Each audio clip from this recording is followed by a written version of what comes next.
If you want to continue to follow our adventure, click subscribe. So you don't miss anything, click the bell notification. One of the things I would recommend is watch yourself when you come out to these single lane trails like this to get to your campground. The other direction here, they advertise some camping. And Carolyn and I was curious about it, so we came down here. And now we don't ever drive down one of these trails unless we know that we can make it to the campground safely. And good thing we do, because we got down to this road and I just don't know how the camera is going to pick this up. But this here is an incline. So this spot right here, the left side of the road, is probably 3 feet lower than the right side of the road, if I had to guess. 2 to 3 feet. And there's several spots like this. And in one case, it's actually worse. So if I were to take my camper down here, my truck could roll over. You know, it's top heavy. And so if you have a fifth wheel or a high top van or a Class C or a truck camper like me, it's very easy or realistic to believe that you could roll over. Now the second thing is my camper is 1.5 feet wider than my truck on each side. So 1.5 feet on the left, 1.5 feet on the right. So if I'm leaning, imagine I'm leaning and I brush up against one of these walls here. Down here on the other embankment like this, there's a tree that I could actually clear, I think, if the road was flat. But since it's not flat, I'm sure that I would hit the tree. The second thing is, would you be able to actually keep your grip and not slide down? See how this sand just rolls? And which brings me to the third situation. Obviously, it's very sandy and you can get stuck. Now I know people are going to say, well, four-wheel drives could make this. Well, yeah, they probably could.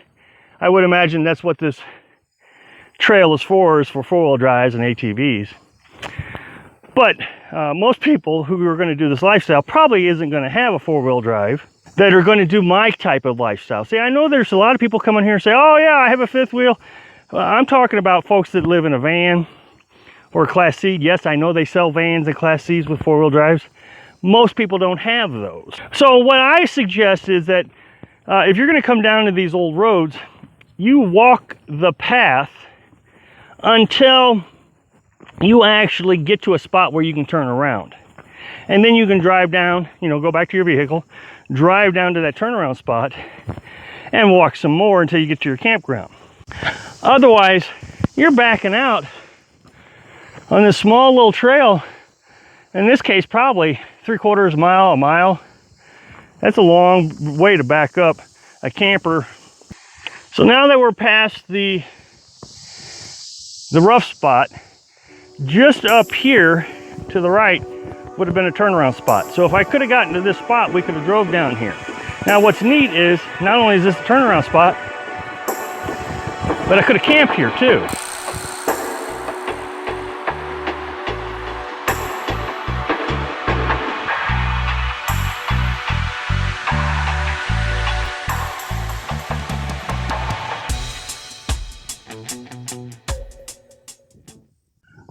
I understand that a lot of people want to come out to do the nomadic lifestyle and immediately go out west if you live in the east. I mean, it seems like that is the dream. That's what everybody wants to do.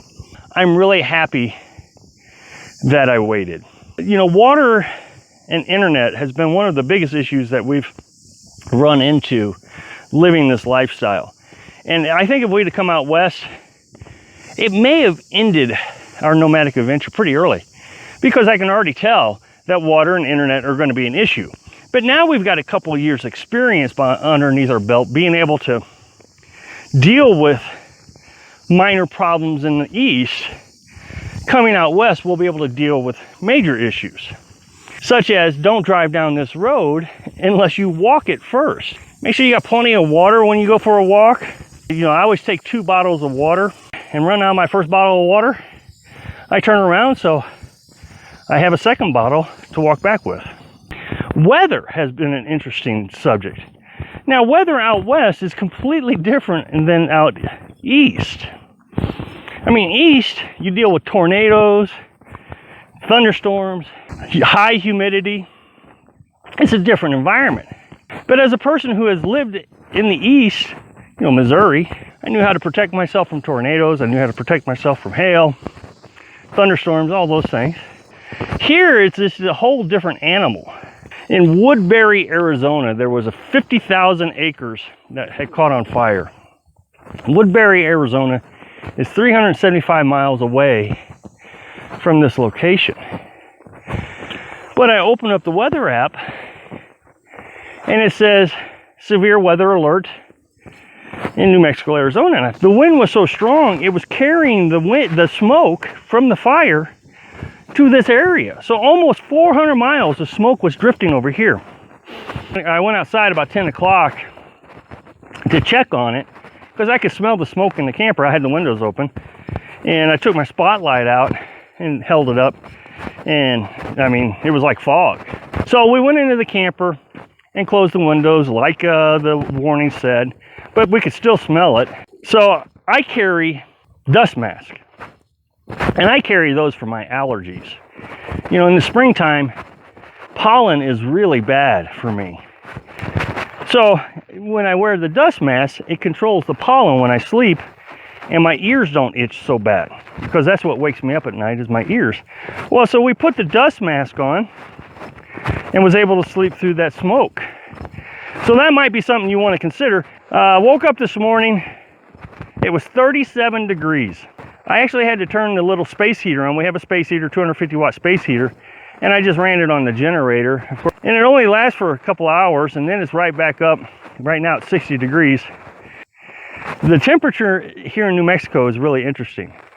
37 degrees, a couple hours later, it's 60 degrees, and I am in short sleeves.